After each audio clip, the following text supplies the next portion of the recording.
Minutes to spare until the World Cup final. I just thought I'd put a quick summary of how the world rankings will be impacted through after the results of this World Cup final.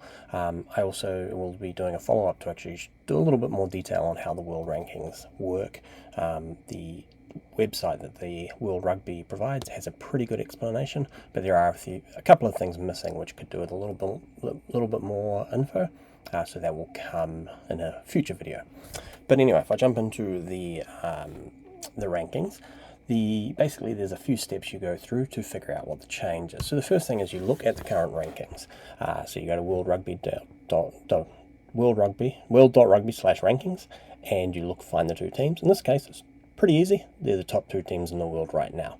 This is often the case as you get to the end of the World Cup, because the teams that keep winning keep getting points, and the teams that lose in earlier rounds lose points. So this will often be the case. It'll be something like this. So then we find the difference in the rankings. So in this case, South Africa 92.79 versus 91.56. That's a difference of 1.23. So that difference is what actually drives the rankings, or the change in the rankings.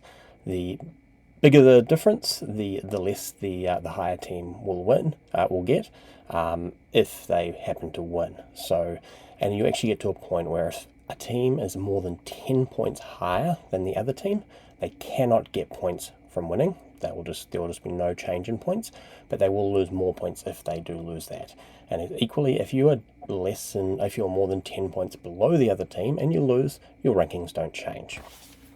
The team that has a higher ranking by 10 or more is definitely expected to win. Now, normally, if the teams have the same rating, the winner gets 1 point, the loser loses 1 point. There's a difference in the World Cup, which I get to soon. This becomes 2 and 2. And so that's basically, if they are the exact same ranking. That's not often going to be the case, but if that happened to be the case, and that's kind of the starting point for how things work. The way we work then is that we get those ratings, the 1.23, and the 1 point gets adjusted by 10% of the difference. So South Africa are expected to beat New Zealand. They've got a higher ranking, so they don't get the full point. They get that minus 10% of the difference. So they will only get 0.877 points if they win, and New Zealand would lose that many points. Equally, if New Zealand was to win, they're not expected to win. They've got a lower ranking, so they get 10% of the 1.23 added to that one. So it's 1 plus 10% of 1.23, so they would gain 1.123. I did not update on the bottom. It says New Zealand would lose this many points. In fact, that is South Africa would lose this many points. So, going on from there. So, as we go through, so what I've started with this view here. South Africa wins plus 0.877. If they lose, minus 1.123. And this is a mirror image. So basically, what New Zealand would win, South Africa would lose. What South Africa would win, New Zealand would lose. But there's a wrinkle. In the World Cup, they double those values. They think those are important. And I think World Rugby, ideally, would like to see at the end of the World Cup that the number one ranked team is the team that won the World Cup. I think that's probably one of the drivers. So that actually takes you to 1.754 and 2.246 for either South Africa winning or New Zealand winning. Furthermore, if a team wins by 15 points or more, they get 50% more points. So you multiply these numbers by 1.5. So South Africa would get 2.63 points. New Zealand would get 3.37. It actually gets rounded to 2 decimal places. And then the final ratings are stored as 2 decimal places. So the final chart that we have,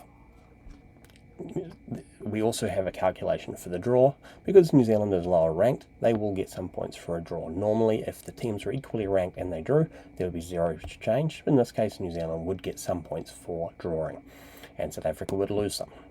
Because the teams, basically, their overall points on the table, the world rankings, would start to move closer together because the last result said they were more evenly matched, so you want to get ratings that are a little bit more close together.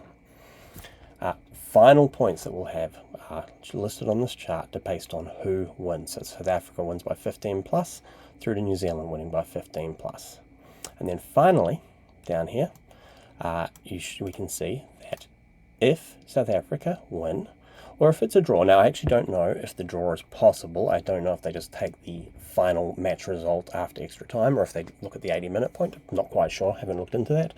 But basically, the upshot of this, if South Africa wins, they'll be first, New Zealand will be third, Ireland would be second. And then France, the way the points worked out, none of the teams, neither New Zealand nor South Africa, can drop below France, so France will stay in fourth.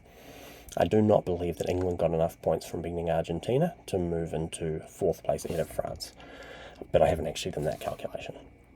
And then if New Zealand wins, New Zealand are going to move to number 1, Ireland number 2, and South Africa number 3.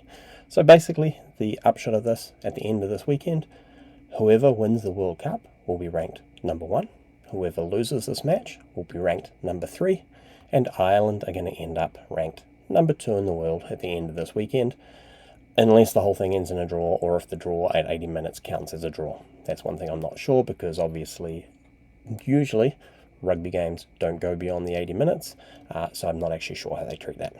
So, that's a quick summary. Winner of the World Cup goes to number 1, the loser of this match goes to number 3, and Ireland will be second.